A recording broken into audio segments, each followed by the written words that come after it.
Only person I owe an explanation is May, my wife.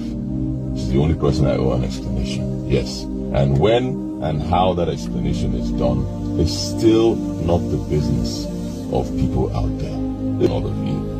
I repeat myself, shame on all of you. You have no rights. It is my life. Like I said before, it is my life.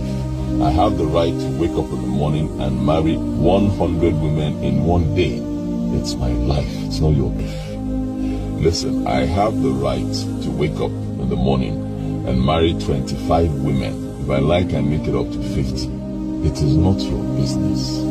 It is not the business of, everyone around you to be saying, why didn't you stand firm in court and say, my Lord, yes, I married her in accordance with my custom? Why didn't you tell the judge what he tells men? You spent time trying to convince men's children to accept polygamy. Quoting the Bible, trying to use the Bible to tell the children, oh, we cannot be one big happy family with Judy and this thing. He was trying to educate to re-engineer the children's mind. Something else you people don't understand, but you gotta understand that. Ned is taking care of all the children, all his children. He's paying their school fees, he's feeding them. Yul is not doing that. Yul is not supporting his children as we speak. He's not at all. Indeed, Yul told his daughter that their mother is making more money than him now. Let's be factual. There are men out there, a lot of men who have children from different women. They even have different families. We have women who have children, who are married, who have children for other men in their families. We have priests, we have clergymen, pastors who have children from different women, from different marriages, all over the place. All sorts of issues, yet these people don't have the guts to come out and own up to it and say, these are my children, this is my child, or anything like that. And then someone like me, a man like me who has, who has integrity, who has respect, who has the guts to come out and own up, and people are saying things about me. Shame on you. If you have a marriage under the Marriage Act, and you try to marry a second one or marry a second one, that is a crime. So everybody who wants to marry, a smart person who wants to marry in Nigeria, should ask himself, what do you want? What do I want? What sort of marriage do I want? What sort of life do I want to live? Then you choose which law should govern your marriage. So Ned Nwoko is an intelligent man. He's a lawyer. He's well-traveled. Ned knew he wanted more than one wife. He knew. So he did not marry any woman under the Marriage Act. So he made it clear to everybody that he has right to marry more women. Also, Ned did not marry. Ned is a Muslim, but he did not marry under the Sharia. He married under the customary law of Anioma people in Delta State, where he is from.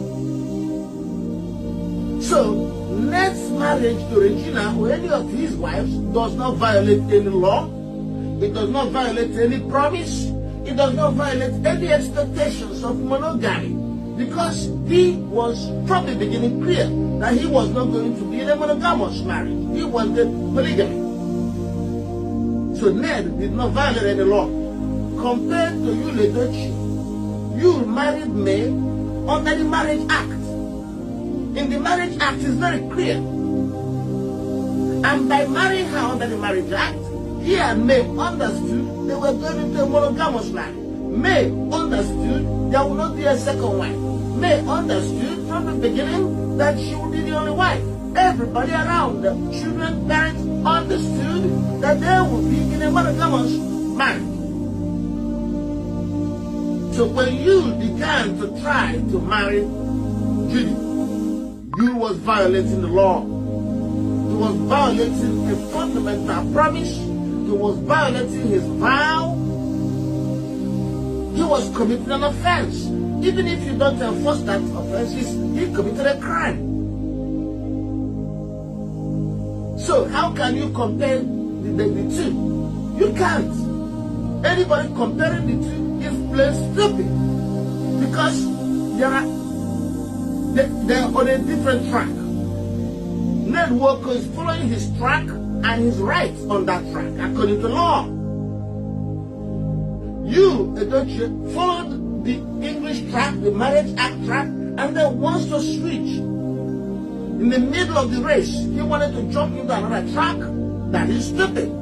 That's not right. You can't compare them. Now, let us do other things. There is something else you have to deal with when you come to marriage. You're dealing with the issue of fairness. Fairness.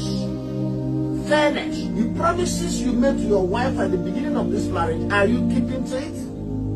Are you keeping to that promise? You promised her monogamy, you promised her faithfulness, and you went sleeping with another woman for 6 years in secret, living a double life. No.